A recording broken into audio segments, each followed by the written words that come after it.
make our country secure, and take the appeasers and get them off the platform.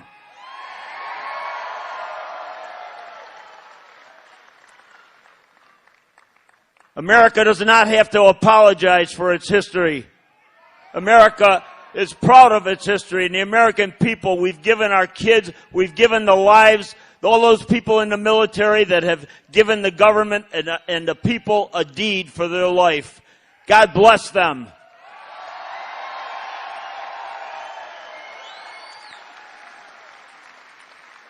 God bless those veterans.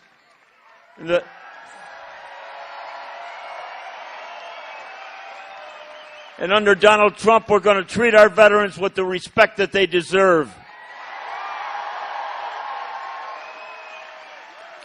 I've suggested to him that we force all White House staff, everybody in Congress and all their staffs to get a VA card. We'll straighten out the Veterans Administration real quick.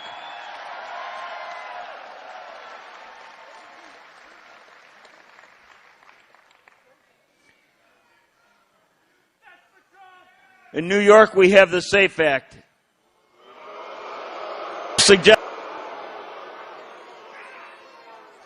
An imposition on the people. The beginning of an effort to take away all of our rights. We saw it in Hitler Germany. We've seen it around the globe. They start with watering down our rights to our weapons, but not in America. I remember that the Japanese were afraid to attack America because everybody had a gun in America.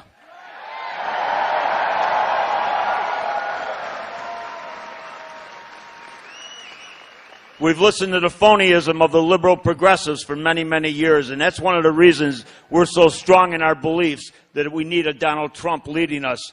We've listened to Andrew Cuomo tell us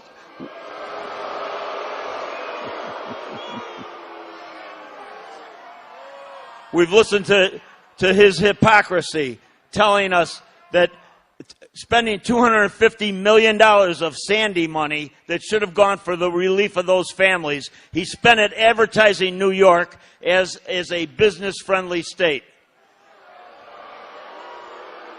Then he turns around and gives us the minimum wage law and a family leave law, okay, that are going to scare more businesses and hurt more of the little guys in the state and deny them an opportunity for success.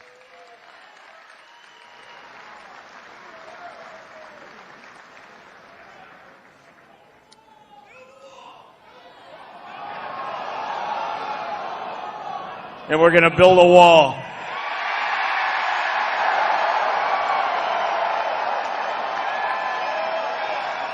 And we're going to make Mexico pay for it.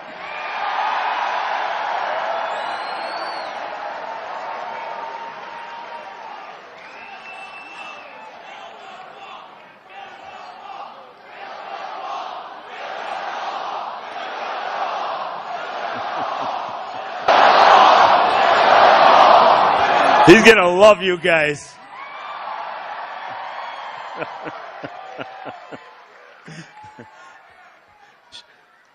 Show him the metal that we're made out of. We're right behind him, all the way behind Donald Trump. We're going all the way to November.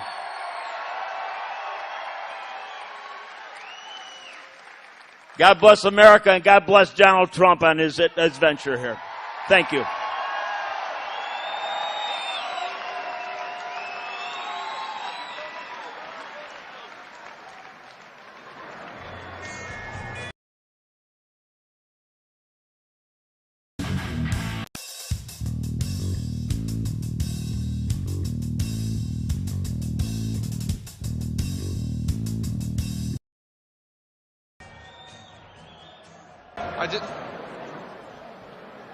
I want to make a quick introduction of a personal friend of Mr. Trump's. He's at all of his rallies, Pastor Mark Burns.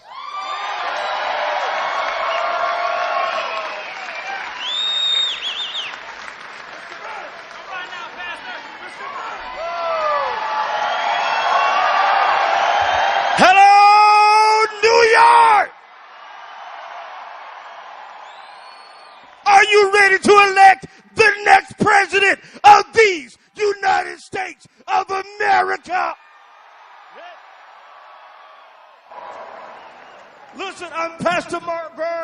And I am here to declare to the whole world there is no better candidate than Donald J. Trump to become the next president of the United States of America.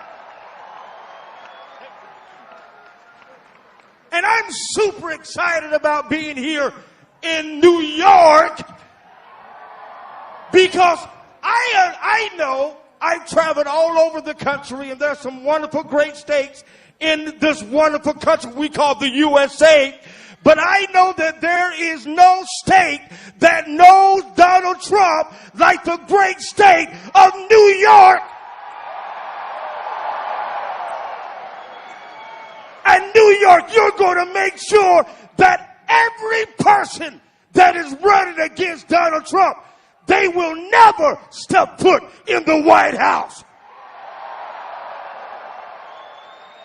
Bernie Sanders will never become the president of the United States. And Hillary only belongs in jail. Shall never, I will never allow Bernie Sanders or Hillary Clinton to ever step foot in the White House. Shout, not on my watch, not on my watch, not on my watch. Because New York, this state has been hit like no other state in the country of the United States. But no matter how hard they hit you, the harder they hit you, the stronger you come back.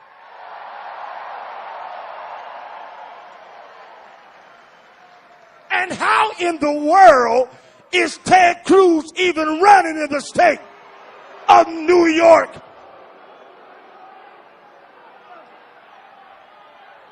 Lying Ted.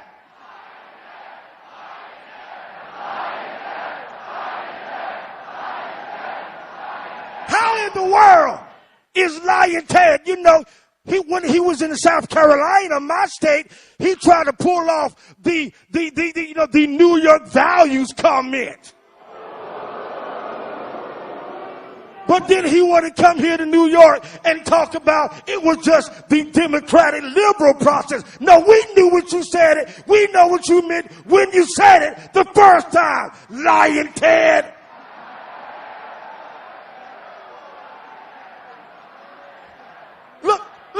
Look at your neighbor and say, neighbor, I wasn't born yesterday. We knew what you meant when you said New York values. And you still lost the great state of South Carolina to the one and only candidate, Donald J. Trump.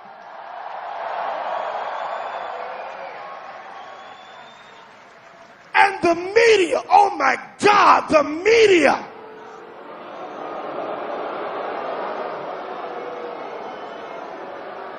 It's, yeah.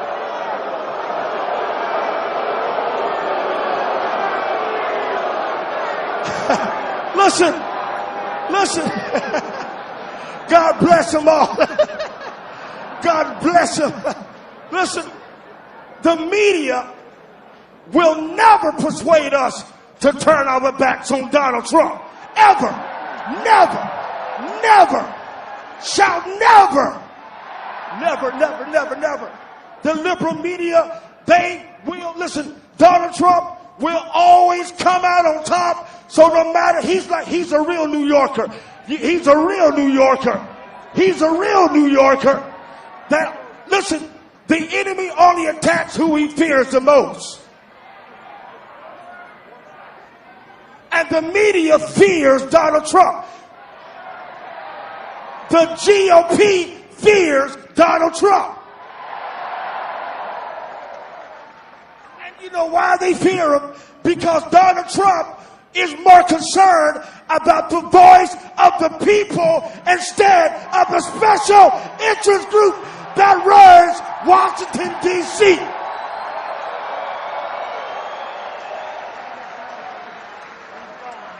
Trump.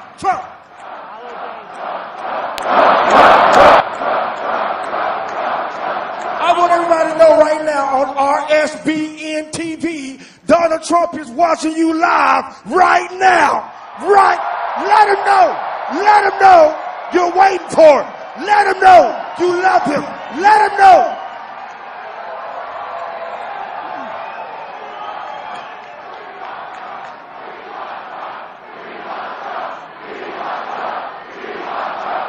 Let him know. Let him know. And guess what? Donald Trump is loved by the people, but hated by the party because they can't control Donald Trump. They can't control him. And they only want a puppet like a Marco Rubio or a Mitt Romney. Somebody they can control. But guess what? The voice of the people of the United States matter way more, better than any big business in Washington, D.C. Somebody shout, we matter, we matter, we matter. And I want to declare to the whole world that all lives matter.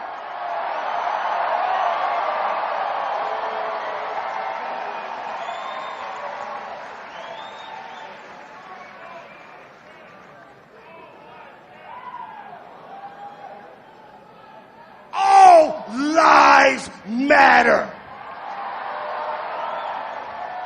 We need, listen, they just informed me we need people to move out towards the ramp because when Mr. Trump comes in, he's going to come and land that beautiful plane right here in Rochester, New York. So if you're out that way, go towards the ramp because we want to let Mr. Trump know that when he gets here, he is at home here in Rochester, New York. Look at somebody say, this is Trump country. And I don't care about you, America, but I am going to make sure Donald Trump builds that wall to protect the great country of the United States of America. And who is going to pay for it? You got that right. Mexico is paying for it. And he is going to make sure our veterans are taken care of. Because President Obama has done a horrible job. Horrible job.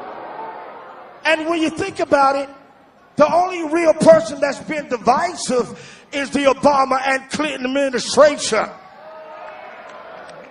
Because they want to make you to believe that it's more important to be the color of your skin than being the color of the United States of America.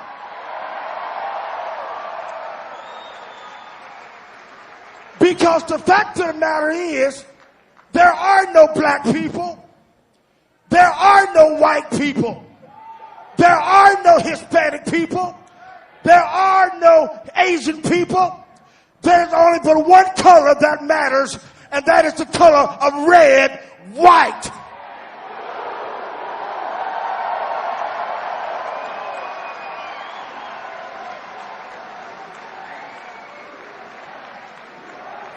USA.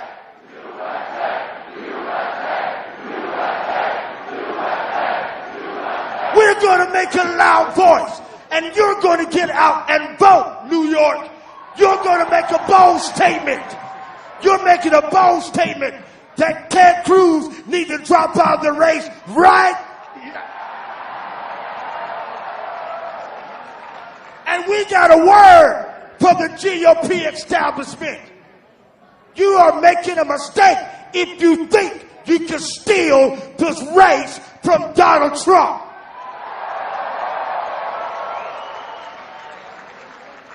We need to be clear, and we need to stand united, because we are the United States of America. We are one people with one voice, crying out to the world, and ISIS will die under President Donald Trump's administration.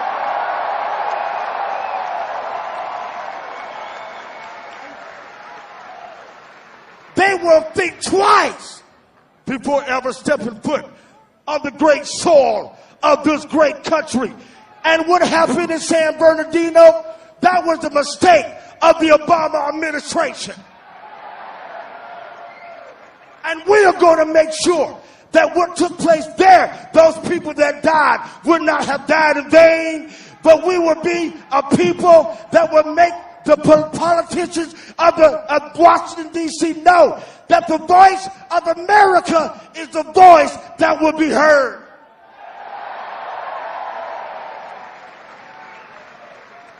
Don't let them fool you, New York.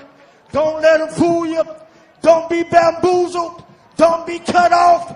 But you make sure that when it's time for you to vote, let the whole world know that New York is a country, that New York is a state that belongs to Donald Trump. And we will make him the next president of these United States of America.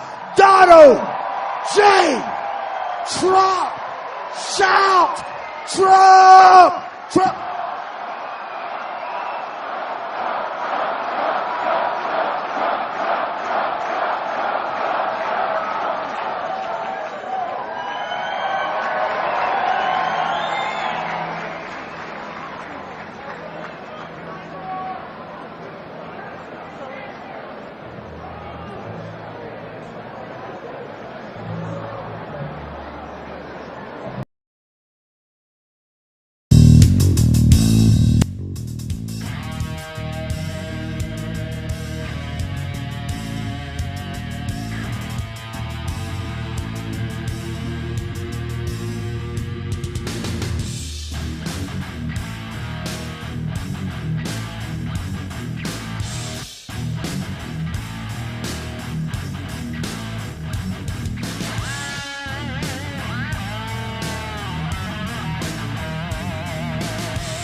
Take me in.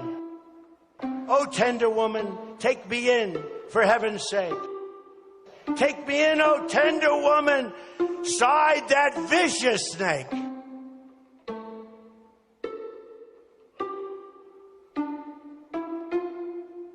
She found that pretty snake she'd taken in had been revived. You're so beautiful, she cried. Take me in, oh tender woman, take me in for heaven's sake. Oh well, she cried, I'll take you in and I'll take care of you.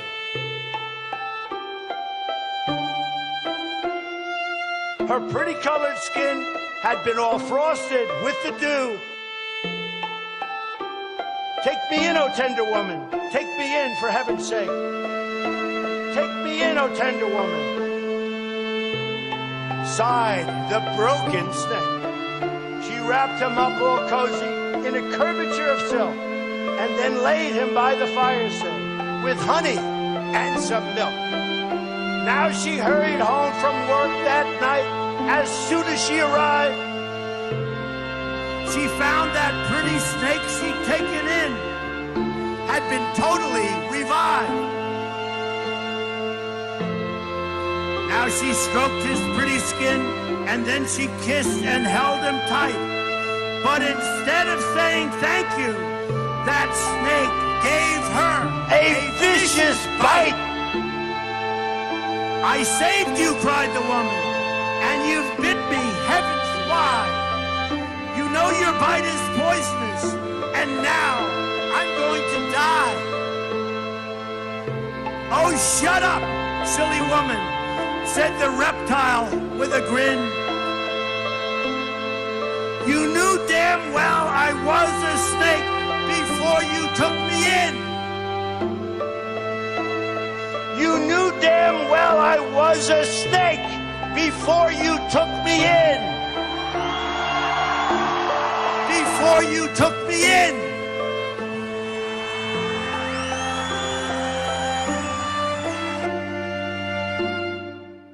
Right? Does everybody sort of get it?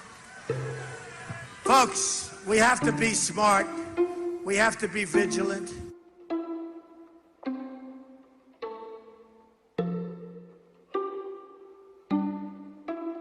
Take me in.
Everybody, this is amazing.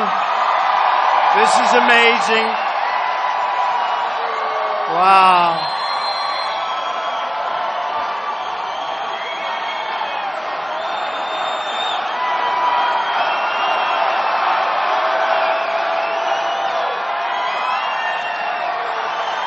This is amazing. Thank you very much. And you know, Rochester's a special place. I've known it for a long time, and we're going to make it better, okay? We're going to make it better. I want to thank, before I begin, I have to thank some friends. Carl Palladino. Yeah, get him out of here. Boy, oh boy. Where do they come from? Where do these people come from? Where do they come from? Where do they come from? There's nothing like a Trump rally, folks. I want to thank Carl Palladino, James Howe, Bill Nojay, and Bill Rylick. Thank you, kids. Great job. Really great job. So let's talk a little bit about Rochester for a second, because we're here. We come upstate. I know what's been going on for a long time. This same group, including Carl and many others, they asked me to run for governor. Between you and I sort of said, I'm sorry, but I'm doing something else I didn't want to say. This is what the something else was. And I think it can have a lot bigger effect on upstate New York and on Rochester by doing what I'm doing than I could have even as governor. Although you would have been fracking by now, a long time ago, you would have been fracking, I'll tell you that. It is sad, though, when you go at the line and you see in Pennsylvania machines, boom, boom, boom, all the way up and down the line, and yet on the right of the line, we can't have those machines because they're bad for the environment, okay? So, explain it. We could have wiped out our debt in New York. We could have wiped out our debt. But, hey, we will get it straightened out, folks. One way or the other, we're going to get it straightened out. Here's some statistics. I just did this on the way up, and I wanted to do it. And I have a lot of friends that are here from this area, and they're hanging in there. They're not leaving. But in New York State, lost 3 out of 4 manufacturing jobs that existed in 1960. You know, when you think of that, 3 out of 4. Rochester, which is an amazing place with amazing people, which we see today, has lost more than half of its manufacturing jobs since 1997 due to NAFTA, Asian currency manipulation, and China. I mean, you know, give me a break. I've been talking about this for 5 years, for 7 years, forever. Century Safe just left. They moved to Mexico, right? No good, no good. I'm the only one who knows how to stop it. I would stop them so fast your heads would spin. Your heads would spin. And I guarantee you one thing, I'm not buying Century Safe, that's for sure, right? I'm not buying the product. The entire country lost 1/3 of its manufacturing jobs since 1997. Think of that. How sick is that? How sad and how stupid is it that we put up with it? 1/3 of its jobs, manufacturing, since 1997. Since 1999, Rochester has lost 32% of its transportation jobs, 30% of its building and ground maintenance jobs, and 43% of its science jobs. 43% gone. All right, you do. You need somebody fast. I know that.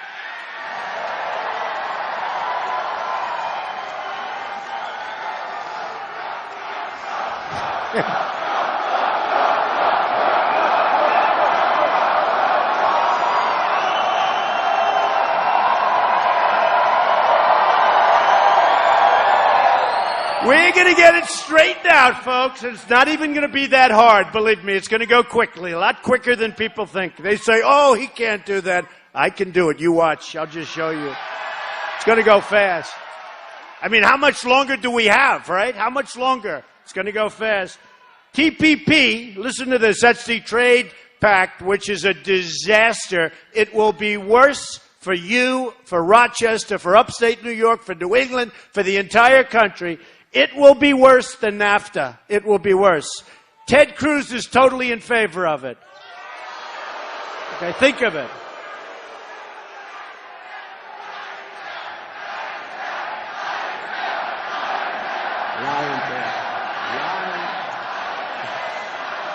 Lion Ted.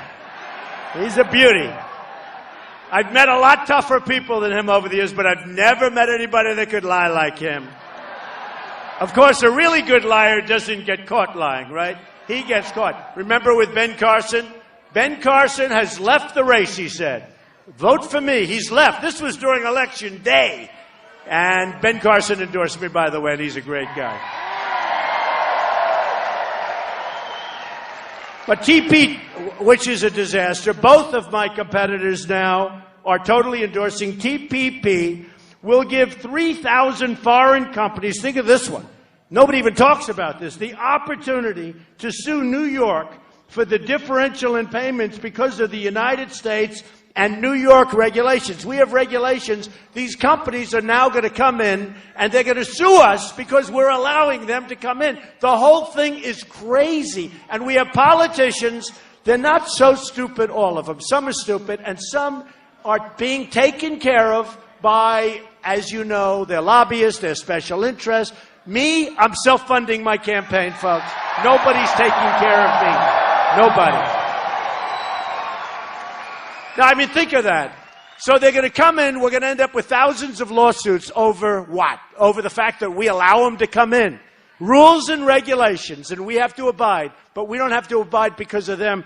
It's going to end, folks. The stupidity is going to end. Now, Bausch & Lomb, you know all about Bausch & Lomb. They moved their headquarters out of Rochester. Xerox is outsourcing to IBM in different locations. The whole thing is a catastrophe. Could I ask you a question? I love loyalty. I love the fact that you stay. Why did you stay? Why? Why? You know why you stayed? Because you know if I get elected, Rochester is going to boom again, okay? It's going to boom again. Our whole country is going to boom again. You know, I'll give you a little example. So I hear about Century Safes. I just heard about it today. They left. They're going to Mexico. They're going to make safes. They're going to let go of 500 people. And here's what's going to happen. Very simply. They're going to make their safe. And I'm going to say, that's wonderful. It's a wonderful product. Good luck with it. But you're going to pay a nice big tariff or tax when you try and sell that safe to the United States. 100%. And if they know that before they make their decision to move and before they build their plant, if they know that they're going to be paying a 35% tax, they're not moving, folks. They're going to stay where they are. They'll be fine. And, you know, I watch these politicians, corporate inversion. You see about corporate inversions. It's a huge problem where companies are moving out of the United States. They get lower taxes. And by the way, my tax policy, low taxes, I cut it. Some people, by far the biggest of any of the candidates that ran and that are currently running, but we cut the taxes way, way down for middle-income people because the middle income has been forgotten in this country. It's been forgotten. Totally forgotten. And we cut them down for business. We're the highest taxed nation anywhere in the world. We pay more tax than anybody. We have more rules and regulations than anybody. That's how these TPP countries are going to come in. They probably have clauses where, oh, you don't have to go by the rules and regulations. Then they come, they say, oh, you misrepresented because look at all the rules and regulations. Let's sue the United States. Let's sue New York State. Let's sue Rochester, okay? Get your lawyers ready, folks. End TPP. It's a disaster. End it. All right.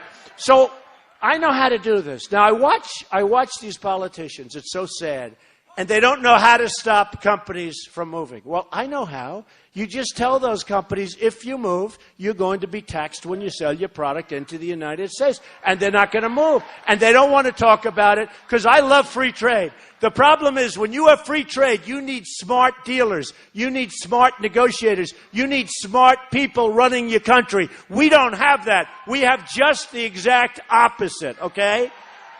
So I like free trade, but free trade is not free trade. It's dumb trade because we lose with China. We lose with Mexico. We lose with Japan and Vietnam and every single country that we deal with. We lose with Canada. Big lead, tremendous trade deficits with Canada. We lose with everybody. We lose. No more is right. No more. It's ended. It's ended. It is ended. And that's why nobody has crowds like this. You know, they stopped the buses from coming in an hour ago. There are thousands of people that want to come in, and they said they had a fire problem. Look at the size of this hangar. This is a big hangar. It's packed. Now, the press, which is so dishonest, they won't show that. They won't show that. No, they don't show it. They don't show it. You know, I just went through one. I came up. They asked me a couple of weeks ago, what do I think of... Thank you very much. We love you too. We love these people. We love each other. We want to make our country great again, right? Make America great again. You know, and I've been saying it, the American dream is dead, but I'm going to make it bigger and better and stronger than ever before. You watch. You watch. And somebody said the other day, well, what is your policy like on the military? And I said, America first. America first. You know, the New York Times wrote a terrible misrepresentative story, which they always do. They're totally, you know, it's a failing newspaper. It's probably not going to live for another year. But they write such negative things, just so, and they know it's wrong. They know it's wrong. They don't call for comment. They don't call for anything. Because I said, when we defend somebody, when we defend a country, we have to be reimbursed. You know, we defend Japan. We defend everybody. We're like the world's policemen. By the way, speaking of policemen, how great are the police today? How great. How great. And our firefighters are great. We love them. But they wrote a story and they leave things out. For instance, we defend Saudi Arabia. Who has more money than Saudi Arabia? They were making, before the oil went down, they were making $1 billion a day, okay? $1 billion a day. And we defend them. And we pay rent on places that we lease for our military. We pay rent. We take care of everybody. We take care of Germany. We take care of South Korea. We take care of Japan. We take care of everybody. And we're not reimbursed on a fair basis. So I said, whoop, do I hear some people over there? Oh, yeah. Oh. I hope so. Hey, camera, they're over there. Get over there, camera. The only way the cameras move is there's a disruptor. Then they move. Then they move. There is no rally like a Trump rally, and nobody gets the people. That I can tell you.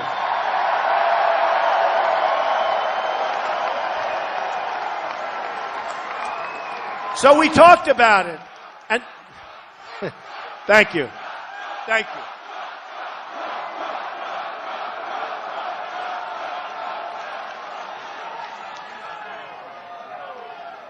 Ooh, I love these people. Hey, we're all in this together, folks. You know, we're all in this together. Don't forget. The politicians do what their special interests and their lobbyists tell them to do. Okay, just remember.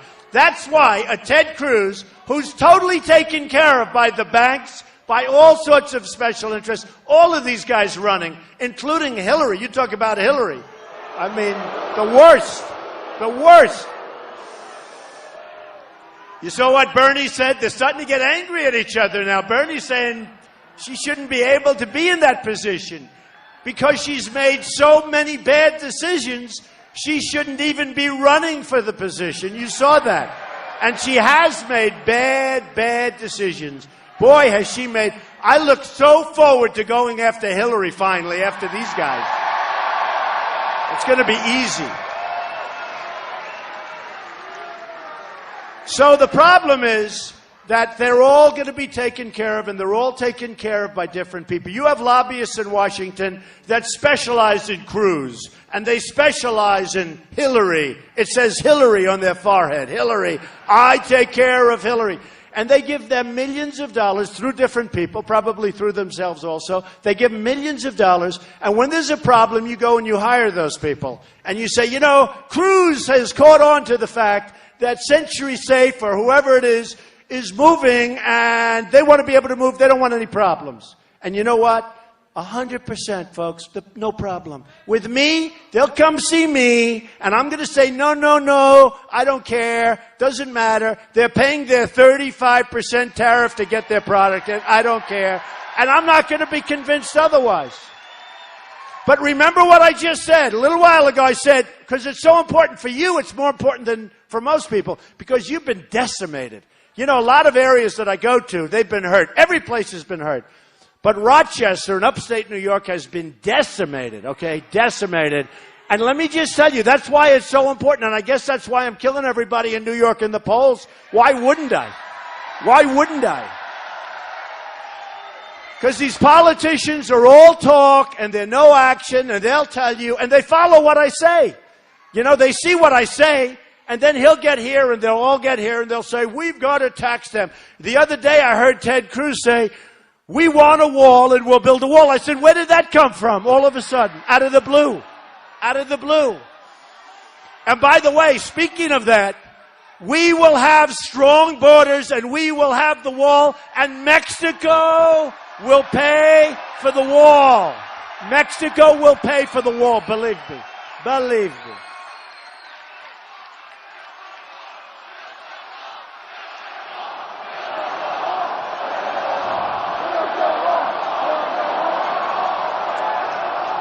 See, we're in a really unfair system, folks. I told you, you've been seeing what's going on. And we're winning, and I think we should win before we get to the convention. I think we should. But let me tell you how crooked the system is. I go to Louisiana, worked hard, made speeches. I made a speech in a hangar just like this. It was packed. We had like 15,000, 16,000 people the night before the election. I left. I wasn't expected to win Louisiana. And I left. I wasn't expected to win. I won 22 or 23 places now. Think of it, 22. 22. You ever see Cruz? He gets up. The only one that can beat Donald Trump, you know, Lion Ted. The only one that can beat Donald Trump. And then he holds the Bible up high. But I've been winning with the evangelicals, which is incredible. I mean, they should, because they don't like liars. But do you remember in the debate where he said, the only one that beats Donald Trump is Ted Cruz? Okay, except for one problem. One problem. What's the problem? He said, I've beaten him 6 times. I said, yeah, but I've beaten you 18 times. And he went like, oh. It was a weird moment, frankly. It was a weird moment. No, I've won 21 or 22 states. He's won half that number, maybe less than half that number. I've won, here's what's important, which they don't even count because it's a crooked system, folks. It's a crooked system. And in all fairness, take a look at what's happening to Bernie. He wins, he wins, he wins, he wins. And I hear he doesn't have a chance. This is a crooked system, folks. This is a crooked. I'm not a fan of Bernie. I couldn't care less. You know, as far as I'm concerned, I couldn't care less about Bernie. But he wins, and he wins. Like me, I've won twice as much as Cruz. I've won millions and millions of votes more. People that have never voted are coming out to vote for Trump. People that are Democrats. The Republican primaries, it's up more than 70%. The Democrats are down 35%. Surprised me. But the Republicans, because of me, are up 70%, almost 70%. From 4 years ago, when we had a choke artist named Mitt Romney that should have won that election. No, he's a choke artist. But we're up 70% from 4 years ago. Now, every one of those people, if they try and do their little shenanigans, which is politics as usual, every one of those people that are all enthused, and look at all the people here today, and to think we had to stop the buses and thousands, please apologize to them. I'll come back. I'll come back. I'll come back. I'll be back a lot. But think of this. So I watch Bernie. He wins. He wins. He keeps winning, winning, winning. And then I see he's got no chance. They always say he has no chance. Why doesn't he have a chance? Because the system is corrupt. And it's worse on the Republican side. Because I'm up millions of votes on Cruz. Millions. I don't mean like I'm up by 2 votes. I'm up millions and millions of votes. I'm up by hundreds and hundreds of delegates. I go to Louisiana. I win Louisiana. And I say, isn't that beautiful? I love the people. I send them a note. Thank you very much. I love you, Louisiana. Then I find out that I get less delegates than Cruz because of some nonsense going on. No, I'm telling you. And I say this to the RNC, and I say it to the Republican Party. You're going to have a big problem, folks, because there are people that don't like what's going on. You know, they don't like what's going on. I mean, I win the state of Arizona, and Cruz wins Utah, which is far less in terms of the number of delegates, right? And then I see Cruz, I won Utah. He doesn't talk about the fact that he got killed in Arizona by a landslide. We've got a corrupt system. It's not right. We're supposed to be a democracy. We're supposed to be, you vote and the vote means something, all right? You vote and the vote means something. And we've got to do something about it. Now, here's what's going to happen. We're doing fine. We should have won it a long time ago. But, you know, we keep losing where we're winning. Today, winning votes doesn't mean anything. This is the only time. Have you ever heard anybody say, other than me today, that Donald Trump has millions of votes more than Cruz? Okay? I have millions of votes more than Cruz. And nobody talks about that. Delegates, I think about 200, maybe more than that more. But it's not right, folks, because what they're doing, and whether it's me or whether it's Bernie Sanders, when I look at it and I see all these victories that I have, all these victories that he's got, and then you look at the establishment, and I want to tell you, it's a corrupt deal going on in this country, and it's not good. It's not good. And it's not fair, and it's not fair to you people. A reporter, a very fair reporter, just asked me, what do you think would happen if you didn't get it, Mr. Trump? You have all these people. They've never seen. By the way, this is a record crowd. They've never had a crowd like that in the history of this place. And that's with many thousands of people being turned away. The buses couldn't take them here because obviously you don't have any room. But with all of that, they said this is a record crowd, over 10,000 people. They've never had anything like this. And you know what, folks? You know what? They're taking your vote away. They're disenfranchising people that want to see America be great again. And politicians will never do it. They don't want to do it. They can't do it because their lobbyists and special interests are saying, we're not going to let you do it. It's no good. And we've got to change the system. And it's got to change fast. So I think we're going to be fine. We're doing really well. But we've got to have a system where voting means something. Doesn't it have to mean something? Okay? So Rochester, listen to this beauty. Rochester lost 90,000 jobs since 1970, 4,000 jobs in the last 6 months. 4,000 jobs in 6 months. Don't leave. Don't leave Rochester. I'm telling you, I will bring it back so fast. Oh. And then they have the Rochester unemployment rate is higher than the state and all of that stuff. I mean, it's really a sad situation. So we're going to make the greatest trade deals ever made by any country. I'm good at that stuff. That's what I do. I built a great company, tremendous assets, some of the great assets of the world, Doral, Turnberry, great buildings all over the place. And you know, it's funny, when I put my papers in, everyone said, well, he won't file. You know, nobody knows because I'm private, so nobody knows. So I put the papers in. The press goes there. They were so devastated to see how great. And I'm not bragging about it. I'm just saying that's the kind of thinking the country needs now. They need thinking like thinking. They need smart thinking. Built a company with some of the greatest assets in the world, but tremendous cash flow, very, very low debt, and people haven't seen anything like it. And it's, you know, it's phenomenal.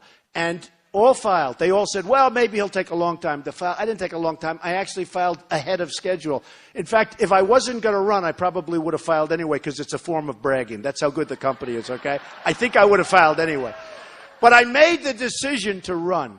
And the reason I did was I had just had it. I watched the Iran deal being made, which now turns out to be a disaster. And I could have said it was a disaster when they started negotiating with infinity years. Did you ever see a deal take so long? Okay. Now, Kerry did not read the art of the deal, by the way. Kerry is an incompetent negotiator.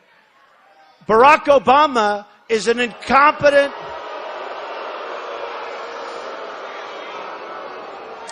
Obama is an incompetent negotiator, except when he negotiates against Republicans. He gets everything he wants. You know, it's interesting. A friend of mine brought up something.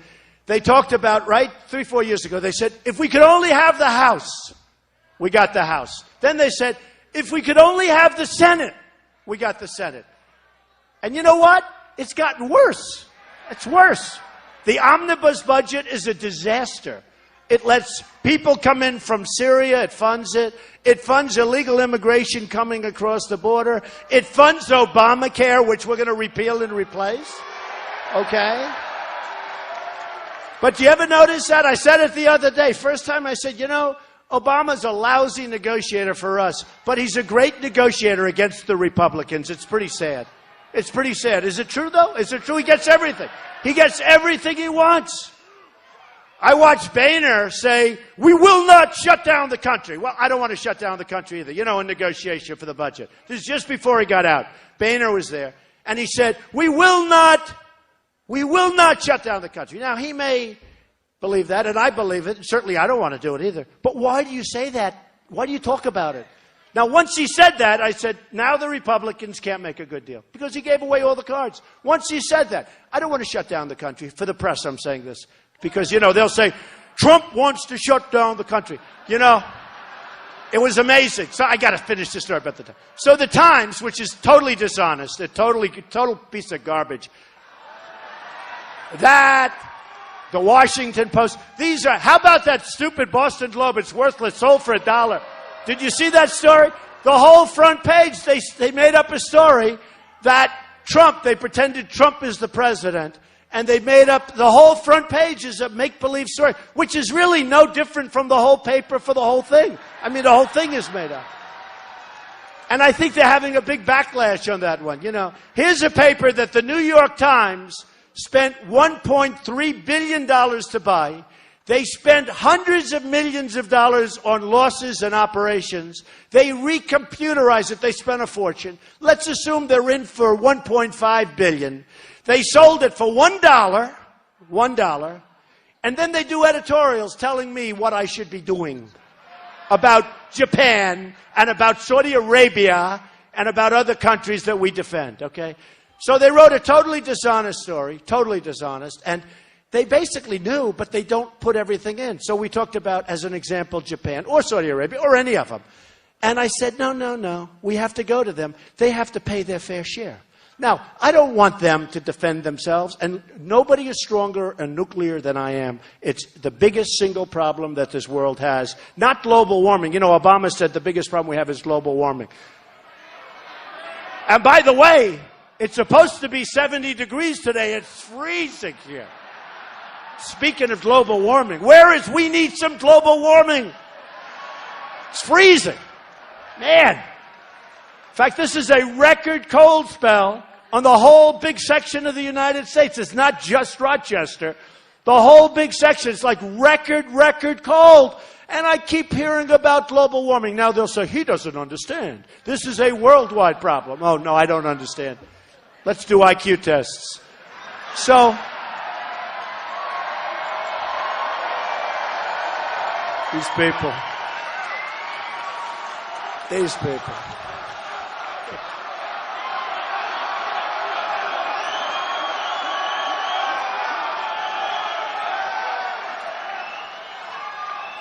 So I said basically, no, I want to defend Japan and other countries. You know, in South Korea, we have 28,000 soldiers on the line between the maniac in South Korea, North Korea, and, right? We have 28,000 young, brilliant, beautiful, wonderful soldiers that are in harm's way, that we love, that parents love, and they're very nervous. And we have this guy over there talking nuclear, talking everything else, and talking about, you know, you ever see his armies? They're very big. And we have our people over there. And we're not properly reimbursed, okay? And Japan is not properly reimbursing. And Saudi Arabia, again, $1 billion a day. What are we doing, folks? They got to take care. If we weren't in Saudi Arabia, if we weren't protecting them, they wouldn't be there for 1 week, believe me, not 1 week. And yet they make the money with the oil. And by the way, this has nothing to do with Saudi Arabia. I have so many friends from Saudi Arabia, so many friends in Japan, so many friends. I have buildings in South Korea. But you know what? What's fair is fair. I'm more interested in our country. These are countries that are behemoths. Economic Germany, it's an economic behemoth. By the way, even though she is in the process of destroying Germany with immigration, destroying it. Do you know that she was Person of the Year and I would have gotten it if she didn't get it? And now they're saying, I think we made a mistake in picking Merkel. We should have picked Trump. Time magazine. Who cares? I've been on the cover of Time magazine a lot lately. You know what they're doing? The reason I've been on so much is because it's a movement. What we have going is a movement. Now they're trying to subvert the movement. They can't do it with bodies. They can't do it with people because they don't have near the people that we have. So what they're trying to do is subvert the movement with crooked shenanigans, all right? And we're just not going to let it happen. We're not going to let it happen. We can't let it happen. Because we can bring this country back so fast, so fast. There are so many forces against us. They've been against wage earners for forever, it seems. But 17 years, people have not had an effective wage increase in this area. 17 years they haven't had. And then you wonder, Why are they angry? In fact, a writer came to me and said, Mr. Trump, are you angry? I said, no, I'm not angry. I know what's fair. Well, your people are angry. I said, no, they're not angry. They're not angry people. You're not angry people. But you're tired and you're sick of watching the stupidity and the thefts, and you're watching the world take our country away from us, and that's exactly what's happening. Exactly.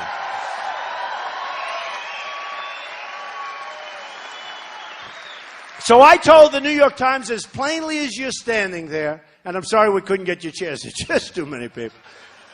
But I told the New York Times, I said, no, they have to pay for these services, that's something commensurate. Even if we lose something, but we can't, we're losing our shirts on every single deal. We lose on trade, we lose on the military. You know, people say we have a military budget, which is true, that's many, many times any budget anywhere in the world. That's true.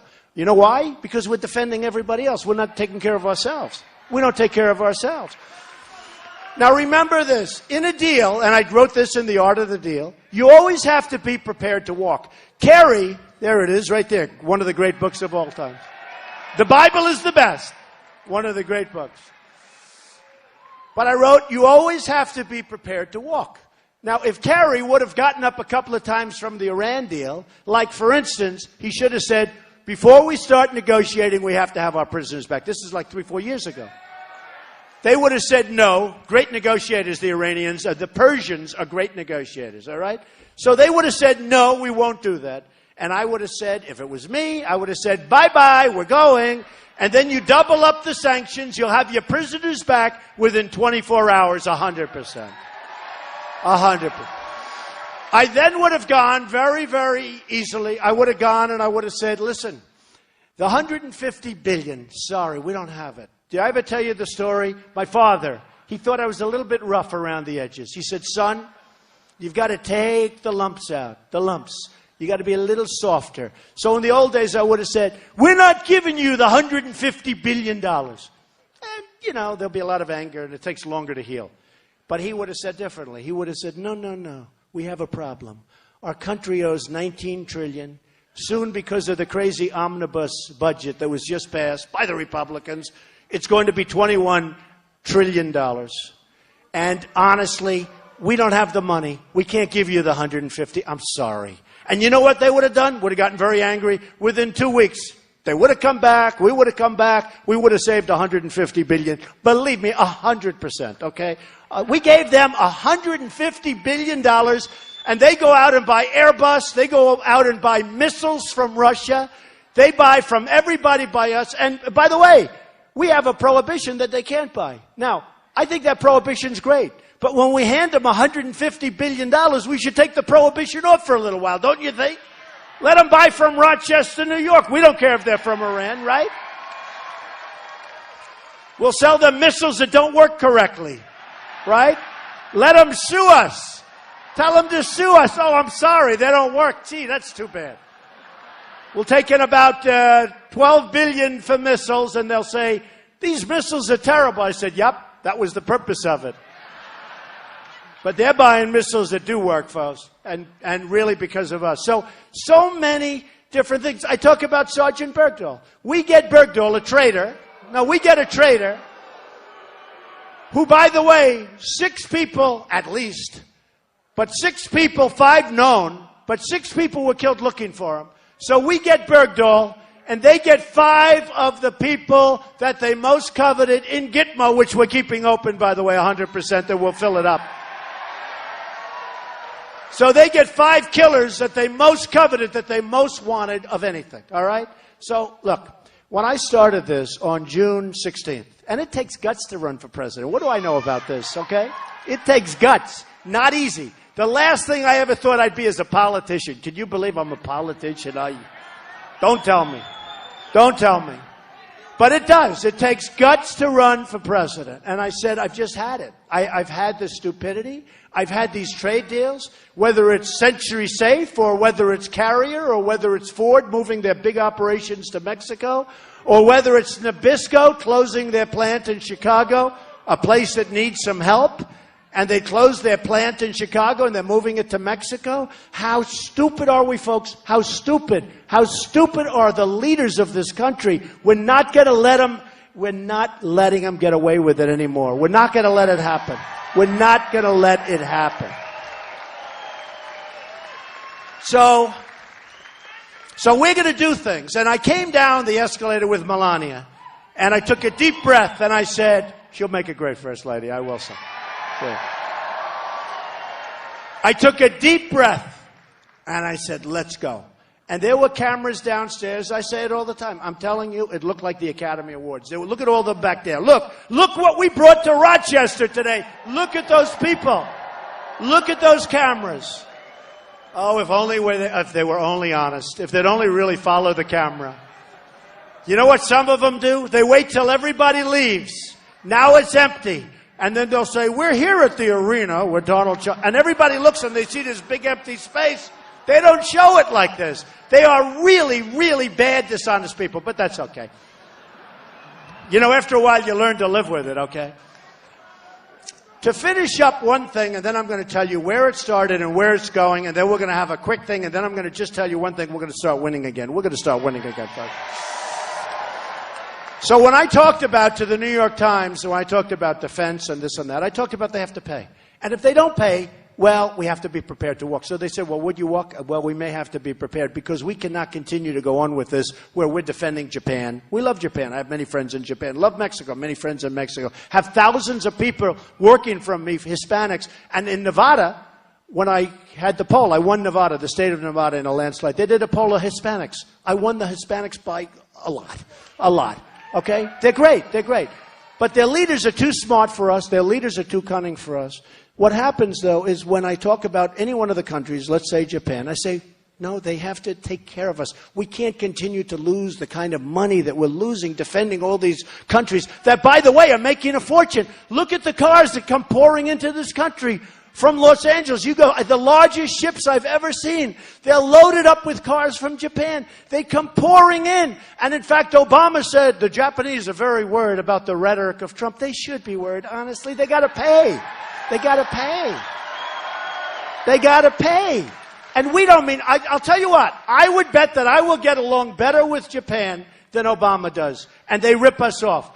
We will we'll treat them very fairly. I want to treat them fairly. I'm going to treat everybody fairly. Look at China. $505 billion yearly trade deficit. And they go and build a massive military complex in the middle of the South China Sea, which they're not allowed to do. And we don't do anything about it. We have so much power over these countries because of the power of trade. And we don't know it. We have leaders that don't realize that we have power. So with Japan, with any of them, but with Japan, I'd say very nicely, listen, we need help. You got to take care. We don't want you to arm. But you know what? You have to be prepared. You have the maniac. Japan is concerned about him. You know, there is a school of thought that Japan would be better off taking care of him and let us sit home and watch it on television for a change. Does that make any sense? I mean, you could make the case. You know, we have now 9 countries that are nuclear, right? 9. So they say, oh, Donald Trump. And now here's the thing. So I said, no, I'd negotiate with them. I'd be prepared to walk, but I'd negotiate with them, and they have to pay a lot more money, and they have to, we got to get our house back in order, right? So I said, I would prepare, and I'd much rather take care of them. They have to pay us, but I'd much rather take care of them. But I would be prepared. The question was, well, would you walk? Yeah, I'd be prepared. So I have these phony stories come out in the Washington Post, which is, by the way, a total rag. What a rag. And the reason it's there is to protect a company, which I'll talk to you about very soon because I'm writing a whole big thing about it. The owner of the Washington Post, do you know what he owns? Amazon. Do you know how little tax Amazon pays? So he uses the Washington Post to protect Amazon from taxes. Okay? That's all it is, folks. And they go crazy. They write on average like 8 stories a day on me. I have so many stories I can't even read them. I can't even read the good ones when they happen, which is seldom. And the New York Times, I'm telling you, the Washington Post was purchased by a guy. It was a loser. Losing money, hand over fist. The Washington Post was purchased by the gentleman that runs and has a big stake in Amazon, right? You know his name? Correct, Bezos. You know his name. So now he uses that as a political weapon Because he doesn't want to pay tax at Amazon. That's all it is, folks. It's so simple. It's so simple. And every time they hear me say it, now watch, tomorrow I'll have 15 bad stories in the Washington Post. And all I'm doing is wanting to protect you, folks. I get it. I understand it.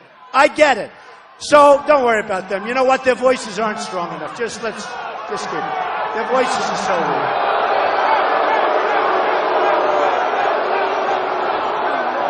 They're trying to protect Bezos.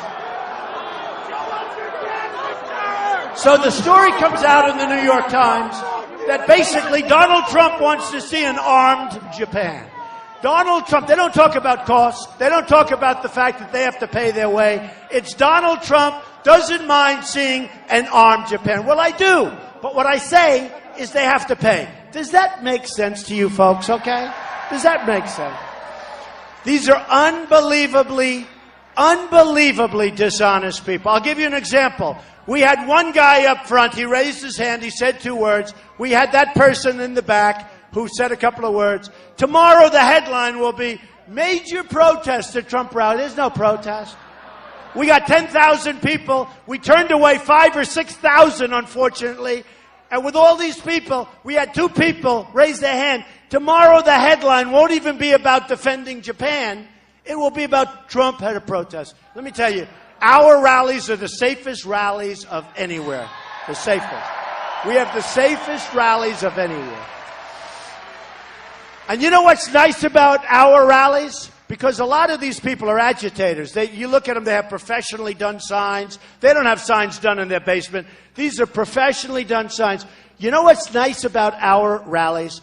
Our people protect themselves. They protect each other. There's something beautiful. That's the way, that's called teamwork. That's the way our country is supposed to be. We're supposed to love each other, and we will love each other. We'll love them someday too. But we're supposed to be protective of each other. And there's tremendous love in the rooms when we have these rallies. Tremendous love in the room. So on June 16th, come down the escalator, started talking about illegal immigration, and man, did that hit a button. And now, Sheriff Joe from Arizona, we love Sheriff Joe Arpaio. The Border Patrol, 16,500 Border Patrol people endorsed Donald Trump last week. They've never done it before. They've never done it before. So I said, you know, let's see what we can do, because I talked really about trade, because we have to make our country rich again. A woman came up to me and said, wonderful woman, incredible woman, 60 years old. I said, how old? She said, 60. I said, you look great. She said, Mr. Trump, don't say we're going to be rich again. I said, I have to say that, because if we're not rich again, we can't be great again. We have to bring back our money. We have to bring back our jobs. We have to bring back our industry. It's been stripped by these politicians that don't care or are stupid. I said, so we have to make our country wealthy again, and we have to make our country great again. I'm the only one going to save Social Security, folks. Ted Cruz wants to cut it. Everybody wants to cut it. I'm the one person, because I'm going to bring our jobs back. I'm going to bring our wealth back. And believe me, a lot of those jobs are coming back to Rochester. Believe me, there's going to be incentives, and they're coming back to Rochester. A lot of the jobs. Just remember I said it. Remember I said it. So here's the story. So I said on June 16th, I talked about trade, and I talked about the border. The borders and illegal immigration were met with, at first it was quiet, and about a week later, do you remember the delayed reaction? A week later, everyone said, whoa, what did he say? They were all saying, what a good speech that was. A week later, all of a sudden, they just went after me. And I said, wow, now everybody's saying I was right. They're all saying I was right. I also said we have to be extremely careful with radical Islamic terrorism. And we have to look at the Muslims, and we have to do something. We cannot stand by and be the stupid people while our country is destroyed. You see what's happening in Germany with the crime. You see what's happening in Sweden, where they have a small little section. You see what's happening in Brussels. Now in Brussels, a number of weeks ago, I said Brussels is a hellhole. Before the accident, before the horrible tragedy, I said Brussels is a total hellhole. Now, I knew Brussels from many years ago, one of the most beautiful cities in the world. But a couple of months ago, I made the statement, Brussels is a hellhole. The New York Times wrote a story. How dare Donald Trump say that? How dare? Then the blow-up happened. Now they're all saying Trump was right again. It's amazing, right? I mean, it's amazing. No, we're right. I'm right. I wrote in my book, in the year 2000, The American We Deserve, I wrote in the book, the year 2000, right? I talked about Osama bin Laden. So one of the television hosts didn't believe it. They brought the book into him. He said, wow, Trump was talking about this 2 years before the World Trade Center came down. I promise you, I would have taken that guy out, and you would have had the World Trade Center stand. I would have taken him out. I do know. I'm the one that talked about take the oil, right? I said, don't go into Iraq. It's a mistake. And I said it. Don't go into Iraq. I was against going into Iraq. But once we were there, you couldn't get out the way Obama did it. And he gave us an exact date. We are leaving on an exact date. And the enemy sat back and they said, wow. They didn't believe him. They thought it was a camouflage of some type. They didn't believe him. They said, wait a minute. He can't be that stupid. He's given us a date. He's given us a date. He adhered to the date. Now, I said, don't go into Iraq, but you can't get out without leaving some people behind. Not that it's worth it, because it's such a, you talk about hellhole. There's another hellhole. Now, Iraq is being taken over 100% by Iran. They've been wanting to do that for decades and decades and decades, right? But they're taking over Iran. Iran is taking over Iraq. The second largest oil reserves and great stuff in the world, and they're taking it over. We made it possible by decimating Iraq and their army and their military. We made it possible. So Iran's wanted it for years. So not only did Iran go and make one of the great deals ever with us, but then they made a much better deal because we decimated Iraq and Iran is now taking it over, okay? And let me tell you, they're taking over Yemen. When you look at the border between Yemen and Saudi Arabia, they don't want Yemen. They want Saudi Arabia.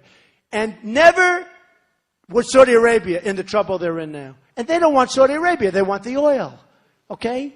And what I'm saying, folks, is they got to pay. They got to pay. They got to take care of us. Why are we the dummies all the time? They got to take care of us. So when this started, I was talking trade, very strong. I was talking trade and I was talking borders. By the time it finished, we had a thing called Paris. And speaking of Paris, if some of those people in that room had guns, and the same thing with California, same thing with California. If some of those people in those rooms in Paris or that room in California were these two radicalized people that worked with them who were given baby showers for their child, if some of those people on the other side had guns, wouldn't have been the same story, folks. In Paris, 130, toughest gun laws in the world, 130 people killed. Boom, boom, boom, boom. If some of these people were there and they had guns strapped to their waist or strapped to their ankle, would have been a whole different story and probably wouldn't have even happened because they would have said, wait a minute, those people have guns. Let's leave them alone. Okay?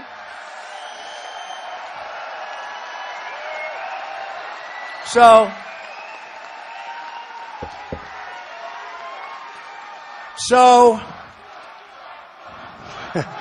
thank you.